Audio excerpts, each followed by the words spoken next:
विश्वास करेगा कि हाँ भैया शिव शंकर की जटा से खुद एकदम धारा निकल रही है, गाय के थन बने हैं वहाँ, और कम से कम कई मीटर लंबी सुरंग है वहाँ। ऐसी चीज मतलब कई। सो हाय दोस्तों, कैसे आप सब लोग? उम्मीद करता हूँ बहुत ही बढ़िया होंगे। तो आज हम एक अपनी ट्रिप स्टार्ट करने वाले हैं जो बहुत ही ज़्यादा एडवेंचरस है, ऑफ रोड है और एकदम ही ऑफ बीट लोकेशन है।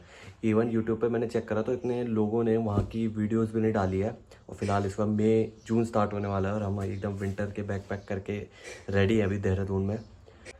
तो इस वीडियो में आगे देखिएगा हमने कैसे कैसे अपने पास बनाए, क्या क्या रिक्वायरमेंट्स है, क्या क्या चीज़ें चाहिएगा। अपनी पर्सनल गाड़ी लेके जा रहे हो तो क्या है, अगर as a tourist train bus traveller में आ रहे हो तो क्या चाहिए, सारी इन्फॉर्मेशन इस वीडियो में आगे आपको मिलती रहेगी।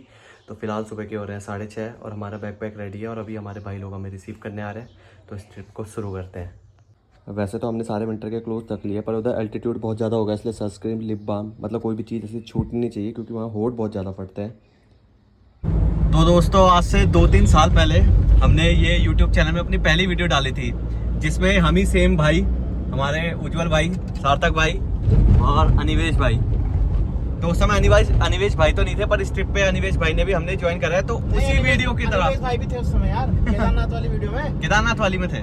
तो जो हमने सबसे पहली वीडियो डाली थी जिसमें हम इनर लाइन गए थे इंडिया की, जो इंडो चाइना बॉर्डर था, पर उस समय हम गंगोत्री वाली साइड गरतांग गली गए थे। तो उसी तरह आज हम दूसरी इनर लाइन जो कि हमारे उत्तराखंड के कुमाऊं साइड पड़ती है, जो नए अभी मोदी जी के जाने के बाद काफी फेमस हुआ, आदि कैलाश जी और ओम पर्वत। तो इस बार हमारा टूर वहीं का है और अभी सुबह के 9 बज चुके हैं और हम हरिद्वार क्रॉस करके नजीबाबाद वाली रोड पे हैं। तो आगे का सफर आपको दिखाते हैं और कैसा रहेगा। और इस टॉपिक पे ज्यादा किसी ने वीडियो बनाई भी नहीं है, किसी ने इन्फॉर्मेशन नहीं दी आपको कैसे जाना है, कहाँ पास अप्लाई करना है, कहाँ कैसा है। तो इस वीडियो में सारी इन्फॉर्मेशन आपको मिलेगी और साथ में अच्छे अच्छे व्यूज भी दिखेंगे, तो आखिरी तक बने रहिए।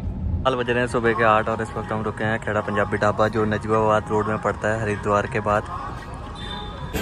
तो हम तो घर से खाना खा के आए थे, तो भाई और उन्हें भी अपने लिए आलू के पराठे मंगाए और हमने, भाई ने शिकंजी और मैंने लस्सी फिलहाल के लिए। बाकी आगे तो कहीं और रुकेंगे तो खाएंगे। शिकंजी बढ़िया हो रही है यार।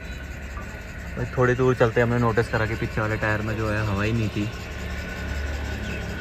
तो फिलहाल एक हाईवे के साइड में किस्मत से मिल गए टायर वाले। तो गाइस, वैसे तो हम देहरादून से हैं और अगर आप भी ये वीडियो कहीं पौंटा साहिब, देहरादून या मतलब ऐसे ही रीजन से देख रहे हो तो 2 रास्ते सजेस्ट करेगा गूगल आपको। एक तो ऋषिकेश होते हुए जो अपना बद्रीनाथ वाला रूट है, वहाँ से वो पूरा हिली ऋषिकेश के बाद से शुरू हो जाएगा एंड काफ़ी लॉन्ग रूट है। और दूसरा रूट दिखाएगा ये जो हमारा उत्तर प्रदेश होके आता है, नजीबाबाद से कोटद्वार नहीं, नजीबाबाद से खटीमा, टनकपुर होके चंपावत। तो हमने ये धामपुर, जसपुर, काशीपुर, तो हमने ये वाला इसलिए ऑप्ट करा क्योंकि गाड़ी एक कांस्टेंट स्पीड में भी चलती रहे। यहाँ एक गाड़ी कांस्टेंट स्पीड में चलती रहेगी और मोस्टली हमें हिल रीजन जो कवर करना है वो कुमाऊं का ही करना है। एंड आजकल ऊपर से 4 धाम यात्रा की वजह से बद्रीनाथ केदारनाथ वाला रूट आपको पता ही है, फुली इस वक्त भीड़ रहती है, पूरी भीड़ रहती है, पीक सीजन है। तो हमने ऑप्ट करा हम इस वाले रूट से चलेंगे जहाँ हम सीधा कुमाऊं एंटर होंगे अभी। तो अगर आप भी, और अगर आप वैसे दिल्ली से देख रहे हो, आगरा, जयपुर से, तो आपको एक ही रूट सजेस्ट करेगा सीधा, जो आपको दिल्ली से नहीं, हाँ दिल्ली से आपको डायरेक्ट मतलब कुमाऊं में एंटर करना पड़ेगा उसके लिए, जो आपका नैनीताल वाला रूट है। तो उस पर कोई नहीं है। लेकिन अगर आप देहरादून पौंटा साहिब इस रूट से देख रहे हो तो मैं सजेस्ट करूंगा अपने उससे कि आप ये वाला रूट ज़्यादा चूज़ करिए क्योंकि इसमें हाईवे है और गाड़ी आपकी जो है सीधा कुमाऊं एंटर होगी। तो फिलहाल हल्की हल्की बारिश हुई है, बट मौसम जो है वो काफ़ी मतलब अभी प्लेन्स में है, तो अभी धूप तो है नहीं, तो काफ़ी पीसफुल सा मौसम हो चुका है और अभी ट्रिप भी चल रही है बढ़िया। और एक भाई तो बिल्कुल, ये भाई तो सो चुका है। इनकी जो रहती है ना वो नाइट ड्यूटी रहती है भाई की, तो रात में काम निपटा है और गार्ड ये गार्ड है और अब सो चुके हैं। ये गार्ड है, सर्कल में गार्ड है। कौन सा काम है? और यहाँ से हेमकुंड साहिब के यात्रा में जो लोग जा रहे हैं वो भी दिखते हैं। तो अभी फिलहाल तो ऐसा कुछ व्यू है नहीं दिखाने लायक, बट थोड़े टाइम बाद जो है पहाड़ शुरू हो जाएंगे और जो नॉर्मल पहाड़ है, हमें जो हमारी डेस्टिनेशन है वो ग्रेट हिमालयास में है। मतलब ये समझिए जो वहाँ का व्यू होगा वो इतना अमेजिंग होगा और इवन काफी लोगों को ये जगह पता भी नहीं है, बहुत ही कम लोग जाते हैं। इवन हमने YouTube में भी चेक करा तो इतनी कोई हमें वीडियोस उधर मिली नहीं इतनी बढ़िया। लेकिन हम ट्राई करेंगे अपनी ओर से जितना हो सके, हम सब कुछ इसमें आपको दिखाएं कैसे आपको, अगर आप प्लान कर रहे हैं तो कैसे करें, अपनी गाड़ी लेके आते हैं तो क्या प्रोज एंड कॉन्स है, और अगर आप एज अ टूरिस्ट कैब वैब करके आते हैं तो क्या प्रोज एंड कॉन्स है, वो सब आपको इस वीडियो में टाइम टू टाइम पता लगेगा। और फिलहाल बज रहे हैं 1:30, हमने कर लिया अभी खटीमा पार, और यहाँ से थोड़ा हिली रीजन स्टार्ट हो चुका है, और अब नेक्स्ट जो टाउन आएगा वो आएगा डायरेक्ट टनकपुर। तो टनकपुर के बाद पूरा हिल जो है अपने स्टार्ट हो जाएंगे। और फिलहाल हम निकले थे 7:30 बजे देहरादून से, और 1:30 बजे हम टनकपुर, तो इसके एस्टिमेट मान लो इतना ही टाइम जो है देहरादून से इधर टनकपुर पहुंचने में लगता है। हम भी क्योंकि नॉन स्टॉप आए, 1 घंटा हम रुके थे हरिद्वार में सिर्फ ब्रेकफास्ट के लिए। अब यहाँ से जो है वो व्यू एकदम अमेजिंग व्यू स्टार्ट हो जाएंगे। और रोड्स की अगर बात करें तो पूरा हाईवे था, पूरा पैच काफ़ी अच्छा था। सितारगंज के बाद से जो पैच है वो थोड़ा सिंगल वे है, बट सिंगल रोड पे भी एकदम स्मूथ रोड है, कहीं ऐसे नहीं है, थोड़ा बहुत पैचेस हैं बट बिल्कुल स्मूथ रोड है। हाईवे है एक तरीके से, सिंगल लेन हाईवे। एंड पहाड़ में जो क्या है, पहाड़ में लोहा घाट तक, पिथौरागढ़ तक जो है वो ऐसी 4 लेन हाईवे है जो ऑल वेदर रोड बनाई गई है उत्तराखंड में। और उसके बाद जो है वो फिर ऑफ रोड पैच शुरू हो जाएगा पिथौरागढ़ के बाद। बाकी हमारा भी फर्स्ट टाइम है, तो आगे देखते हैं कैसी कैसी रूट रहती है। पर फिलहाल टनकपुर तक तो बहुत ही अच्छा हाईवे था, कहीं ऐसा ट्रैफिक नहीं है, कुछ नहीं है। जो 4 धाम है वो मोस्टली गढ़वाल साइड में रहती है, कुमाऊं साइड में 4 धाम की भी इतनी कोई भीड़ नहीं थी। सिटी पड़ती है बीच में, नजीबाबाद और रुद्रपुर, ये 2 सिटी पड़ी जिसका बाईपास अभी तक नहीं बना है, तो सिटी के अंदर से आना पड़ता है, पर फिर भी इतना रश नहीं था। और फिलहाल हम टनकपुर पहुंचने वाले हैं 10 मिनट में, और टनकपुर भी बाईपास नहीं है, तो टनकपुर भी हमें सिटी के अंदर से होके जाना पड़ेगा। फिलहाल अभी सब लोग सो चुके हैं कार में। फाइनली टनकपुर पार करके हम आ चुके हैं अब हिली रीजन में, देख सकते हैं आप। वो नीचे ड्राइव कर रहे थे, तो ड्राइव करते करते रिकॉर्ड नहीं कर पाए, बट नीचे हमने खाना था 2 बज चुके हैं तो इवन हमने लंच अभी तक नहीं करा है, बट टनकपुर में कुछ खाने का ही नहीं था, तो हम अभी ऊपर की साइड आए हैं, 1-2 किलोमीटर ही ऊपर आए हैं। तो आगे वो कह रहे हैं अभी 15 किलोमीटर और जाओगे तो उधर खाने का आपको बढ़िया मिल जाएगा।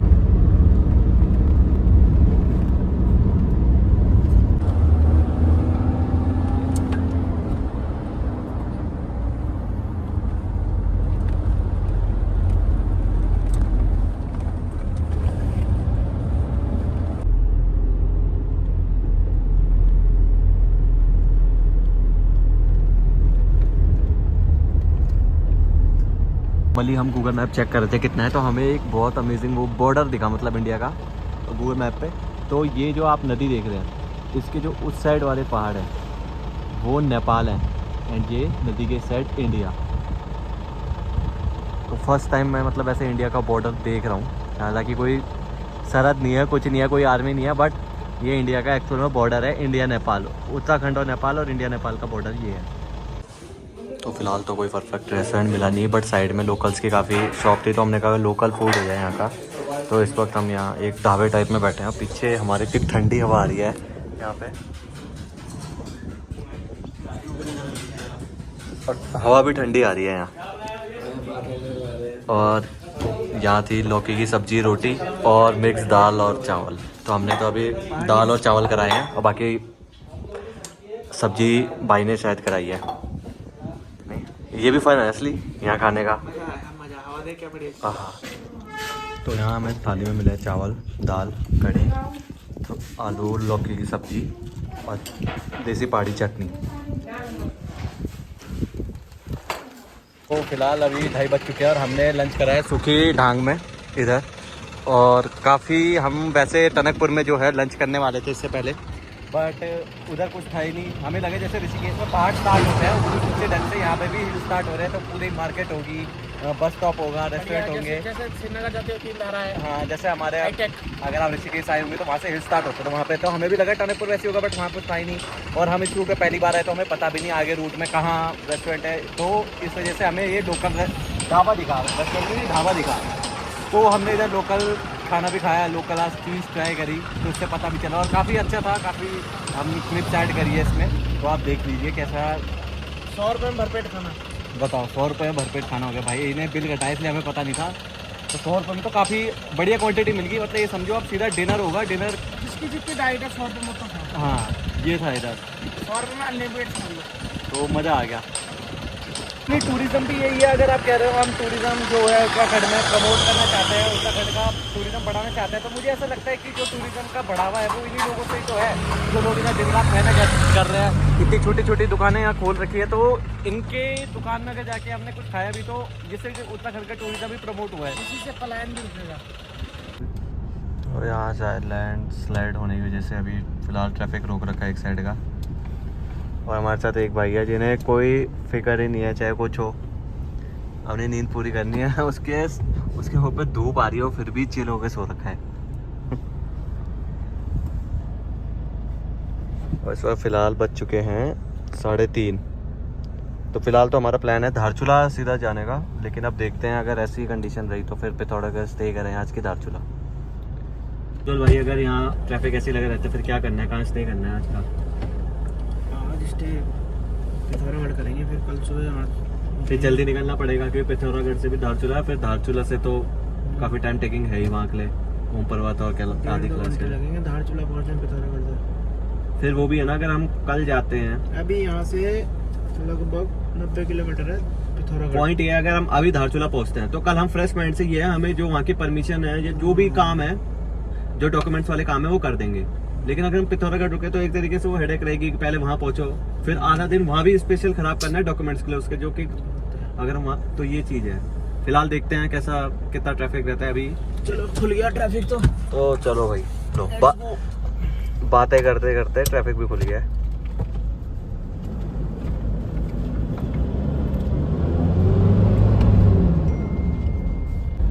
तो यहाँ पे रोड का कुछ काम चल रहा है और स्लाइडिंग रॉक्स के भी साइन लगे हुए हैं, तो इस वजह से यहाँ पे ट्रैफिक था, शायद पत्थर गिरे होंगे ऊपर से, रोड क्लियर में टाइम लग गया। फिलहाल तो हम लेन कहाँ जा रखी है रास्ता बना के, यहाँ से ऊपर जाती होगी ना। फिलहाल तो हमारी साइड का ट्रैफिक उन्होंने खोल दिया और आगे जो है वो बादल आ रखे हैं काफ़ी। मौसम तो ऊपर काफ़ी ठंडा होगा फिलहाल, मतलब मैं कह रहा हूँ ऊपर होना पिथौरागढ़ से ही काफ़ी ठंडा होने लग जाएगा। एंड उधर तो जैकेट की नीड है ही है जहाँ हमने जाना है। और इस वक्त हम पहुँच चुके हैं चंपावत। पहला हिली रीजन में पहला टाउन यही पड़ा है चंपावत, और कुछ ऐसा दिखता है। और इस वक्त चंपावत की मेन मार्केट से होते हुए हम सीधा यहाँ से लोहा घाट की तरफ बढ़ जाएंगे। अगला टाउन जो पड़ेगा लोहा घाट और उसके बाद पिथौरागढ़। तो ऐसे ही ये चंपावत की मार्केट है। और यहाँ पहुँचते पहुँचते हमने एक सुबह 1 घंटे का ब्रेकफास्ट करने के बाद और 45 मिनट्स अराउंड लंच करने के बाद फ़िलहाल हमें बज चुके हैं एग्जैक्ट 4।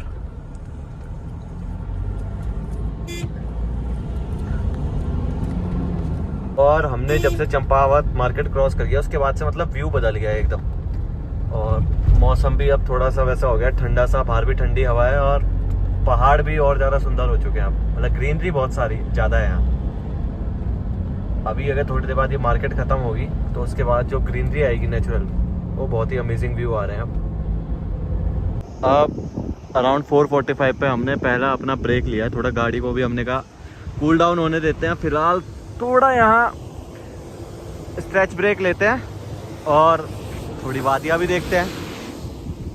और भाई नेचुरल झरने का पानी भर रहा है। तो गाइस अभी जो मेरे पीछे व्यू है, जो ये पहाड़ है, ये ग्रीनरी है, ये समझो जो हमारी फाइनल डेस्टिनेशन है उससे बिल्कुल डिफरेंट है। जो हमारी फाइनल डेस्टिनेशन है समझो वहाँ के पहाड़ एक तो पूरे हाइट में जो ग्रेट हिमालयस की हाइट होती है, और इवन इतनी ग्रीनरी वाले पहाड़ नहीं है वहाँ हो जाएंगे वो लेस वेजिटेशन वाले पत्थर वाले पहाड़। भी ऐसा जानना चाहता है कि रूट कैसा है, तो रूट बिल्कुल ही अभी तक हम ऑलमोस्ट पिथौरागढ़ पहुंचने वाले, तो बहुत ही बढ़िया रूट है। कहीं ऐसा नहीं है कि कहीं पैच ख़राब है या इतना ज़्यादा ट्रैफिक है। जैसे ऋषिकेश में, मसूरी में इतना ज़्यादा ट्रैफिक होता है पीक सीज़न में कि उधर आना एक तरीके से ऐसा लगता है यार ऑफ सीज़न में आते। तो अभी तक हम पीक सीज़न ही एक तरीके से समर चल रही है, तो हमें एक बार भी ऐसा नहीं लगा हम क्यों आए या कोई गाड़ी दूसरी लानी चाहिए थी। एकदम परफेक्ट है रोड्स और कंडीशन और टूरिज़्म। तो फिलहाल हमने ये क्रॉस कर दिया यहाँ पिथौरागढ़, और हमने प्लान करा है कि हम डायरेक्ट धारचूला ही रुकेंगे और वहीं रूम बुक कराएंगे। और हम चल भी काफ़ी मतलब स्पीड से रहे एक तरीके से कि वहाँ पहुँच ही जाएंगे, वरना कई मैंने देखे जो बीच में स्टे लेते हैं, चाहे दिल्ली से आते हो देहरादून से आते हो, बीच में यहाँ पिथौरागढ़ स्टे लेते हैं या हल्द्वानी स्टे लेते हैं, तो डायरेक्ट फिर वहाँ से चलते हैं। हम अभी डायरेक्ट धारचूला पहुँचेंगे, शायद हो सकता है रात हो जाए, क्योंकि फिर कल सुबह हम ये ट्राई करेंगे कि हमारे पास जो है जो भी पासेस है, डॉक्यूमेंट है या गाड़ी की भी वेरिफिकेशन अगर चाहिए हो तो वो सुबह ही निपट जाए और हम सुबह अर्ली टाइम में हम जो है वहाँ की परमिशन मिल जाए जाने के लिए, ताकि हम जल्दी जल्दी भी फ्री हो जाए। दोनों जगहों पर्वत और आदि कैलाश दोनों हम मतलब एक ऐसे टाइम से विजिट कर पाएँ जहाँ हमें मतलब दिखे भी, ऐसा ना हो कि अंधेरा हो जाए, हम गए भी और अंधेरा हो गया या शाम का वक्त हो गया, बादल आ गए, जिससे हम देख ही ना पाए ओम पर्वत और आदि कैलाश। तो यही इसी मेन मोटिव के चक्कर में अभी 6:41 हो रहे हैं, तो पिथौरागढ़ से निकले हैं, तो लोकल्स तो कह रहे हैं 2-2.5 घंटे लग जाएंगे। तो इतना हमें कोई टाइम का ताबी नहीं, ना इतना जल्दी सोना था, होटल में इसलिए अवेलेबल हो जाएंगे, इवन हमने बात भी कर रखी है। तो वहाँ जल्दी से पहुँच के फिर वहाँ का टाइम हुई, वहाँ पर रेस्ट करेंगे, फिर अपनी सुबह डॉक्यूमेंट्स की तैयारी करेंगे। तो फ़िलहाल रुके हैं यहाँ एक छोटे से चाय ब्रेक के लिए, और क्योंकि व्यू भी यहाँ से बहुत ही बढ़िया है, और इस वक्त जो बादल भी हो रहे हैं, मतलब सनसेट, वो हल्का हल्का सनसेट की चमक बादलों में, और व्यू, और ठंड के मौसम में गर्मा गर्म चाय। मतलब विश्वास करेगा कि हाँ भैया शिव शंकर की जटा से खुद एकदम धारा निकल रही है, गाय के थन बने हैं वहाँ, और कम से कम कई मीटर लंबी सुरंग है वहाँ। ऐसी चीज मतलब कई चीजें हैं वहाँ देखने के लिए। गंगोली आर्ट कालिका मैया का है, आर्ट कालिका। ये धारचूला से आगे है कि पहले? ये मतलब नीचे जैसे ये यहाँ से कनाली सीना है, कम से कम 10 किलोमीटर आगे, वहाँ से एक रोड करती है नीचे को, थल वाली थल में जाती। अगर वहाँ से भी नहीं भी जाना चाहोगे तो घाट का पुल है, पुल भी पड़ा था घाट में, बड़ा वाला पुल, वहाँ पे से एक रोड यहाँ को जा रही होगी, आप ऐसे आए होंगे। हाँ, बस वहाँ से जाना पड़ता है, गंगोली आर्ट उस जगह पे पड़ेगा वो। हाँ, वहाँ यहाँ से भी पड़ेगा आपको, यहाँ से भी रास्ता है जाने के लिए। और तो इस वक्त बारिश लग चुकी है अभी धारचूला में, वो जो सामने वो लाइट्स दिख रही है ना, वो बॉर्डर के उस साइड की है, मतलब यानी कि नेपाल के घरों की लाइट दिख रही है, वो नेपाल के कोई गाँव है। इवन ये भी जो सामने ये दिख रही है, ये भी नेपाल ही है। ये हमारे बीच में जो है काली नदी कहते हैं इसे, काली नदी जो है यही जो है असल में बॉर्डर है इंडिया और नेपाल का। तो वो जो घर दिख रहे हैं वो नेपाल है, और इस वक्त हम जहाँ ट्रैवल कर रहे हैं वो इंडिया है। तो इतना पीसफुल बॉर्डर है हमारा कि अगल बगल दोनों साइड घर है, बस एक नदी का डिवीज़न है हमारे उसमें। बाकी तो धारचूला पहुँच के बताते हैं, इस वक्त बारिश भी काफ़ी तेज़ है और टाइम भी जो है 8:55 हो चुका है। तो देखिए अब ज़्यादा तो बचा नहीं है, अराउंड 15 किलोमीटर जो है धारचूला यहाँ से बचा है, वहाँ जाते हैं, अपना होटल लेते हैं। तो अभी ये फ़िलहाल पुल बन रहा है यहाँ पे, जो उस साइड नेपाल से कनेक्ट करेगा पूरा, जिस पे लिखा होगा ना मैंने तो रखा 11 BNSB है DD8। तो ये एक इंटरनेशनल ब्रिज है जो नेपाल से कनेक्ट करेगा, गाड़ियाँ भी जाएंगी हम। तो इससे पहले जो बॉर्डर क्रॉसिंग है वो सीधा उधर क्या टनकपुर में होती है, जहाँ से हमने हिली रीजन स्टार्ट हुआ था, उसके बाद मे भी यहाँ से भी स्टार्ट हो जाए। फिलहाल तो पैच यहाँ पूरा ऑफ रोड चल रहा है, अभी थोड़ा सा जो ये पैच स्टार्ट हुआ अभी, ये पूरा ऐसा ऑफ रोड ही चल रहा है, ऊपर से बारिश भी हो रही है। तो फाइनली भाई धारचूला में हमें होटल भी मिल चुका है, और यहाँ से इस वक्त हम अपने लिए डिनर पैक करा रहे हैं, ऐसी दाल रोटी नॉर्मल। रात के इधर 10:30 हो चुके हैं, और होटल भी हमें कैसे मिला वो भी एक अलग ही ट्रेजेडी है। तो कुछ ऐसा दिखता है रात में धारचूला, तो होटल हमें ऐसा दिखा, ऐसी ट्रेजेडी हुई कि हमारा जो कार का नंबर है UK 07 है देहरादून का। तो बहुत से लोग जो यहाँ के हैं वो देहरादून अपना कॉलेज करने जाते हैं, तो कई लोकल मिले कि आप देहरादून से आए हो, तो हमने कहा हाँ। तो कहते हैं उनको भी जब हो जाता है कि 2016 में मैं वहाँ से पास आउट हूँ, कोई कहता है मैं वहाँ से पास आउट, तो उन्होंने हमारी हेल्प करी। और लोकली एक ऐसा घर है, मतलब एक लोकल यहीं के हैं, उनका घर है, तो उन्होंने ऊपर रूम्स बना रखे हैं। वो चढ़े नहीं है ना, वो एक तरीके से होटल है, बट उन्होंने हमें एज आ कुछ मॉनेटरी उसमें हमें दे दिया आज रात के लिए, और काफ़ी बड़ा है, मतलब उन्होंने प्राइस उस हिसाब से कम लिया है, और कमरे उसमें काफ़ी है, मतलब 3 कमरे हैं उसमें, और कम से कम आई थिंक 4 हमें तो 6-7 बेड है उसमें। तो ये फ़ायदा हुआ, अभी इधर खाना पैक कराते हैं और ऊपर चलते हैं, रूम दिखाते हैं आप सबको। पोल पे हमारी कार खड़ी है, और ये 2nd फ्लोर पे हमें पूरा सेट मिल रखा है। एक बेड यहाँ, एक बेडरूम यहाँ विद अटैच्ड वॉशरूम, एक वॉशरूम यहाँ पर भी है, और ये एक और रूम विद अटैच वॉशरूम। ये पूरा घर मात्र हमें 1800 रुपये में, और हम 4 लोग, ये भी है।